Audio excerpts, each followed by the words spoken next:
Bonjour à toutes et à tous, 57e Mitzvah, juger celui qui s'écarte, qui dévie du chemin.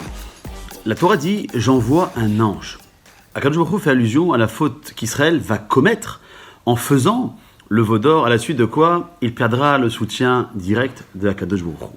Même lorsque le peuple s'est repenti, Dieu a dit à Moshe qu'il allait retirer sa présence du sein du peuple et envoyer un ange pour le conduire vers le pays.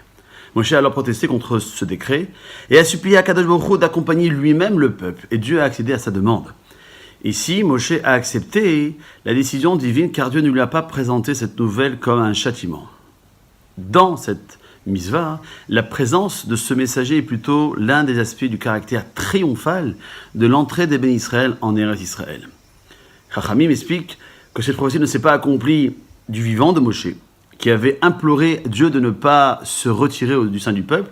Dieu a exaucé sa requête après le décès de Moshe.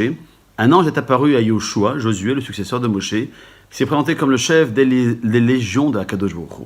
Et c'était l'ange qu'on voit dans cette paracha de Mishpatim.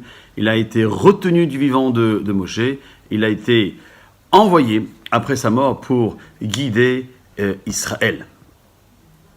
Et d'autres disent que l'ange dont il est question n'est pas celui dont Dieu annonce l'envoi après la faute du veau d'or. Ce messager est le plus grand de tous les anges, celui que Dieu a envoyé pour guider et protéger Abraham, Isaac et Yaakov, et celui sur lequel Dieu a fait reposer son nom, et qui représente la manifestation la plus élevée de sa présence. Il s'agit aussi d'un ange d'un rang très éminent, chargé de conduire le peuple d'Israël, en terre d'Israël, qui était encore à son apogée avant la faute du veau d'or, pour dire que même lorsque aujourd'hui nous sommes dans la possibilité de fauter, nous avons aussi la certitude qu'Akadosh Baruch Hu nous enverra un message pour nous dire stop, à nous de voir le signal et de ne pas franchir la ligne qui ne serait pas celle de la Torah.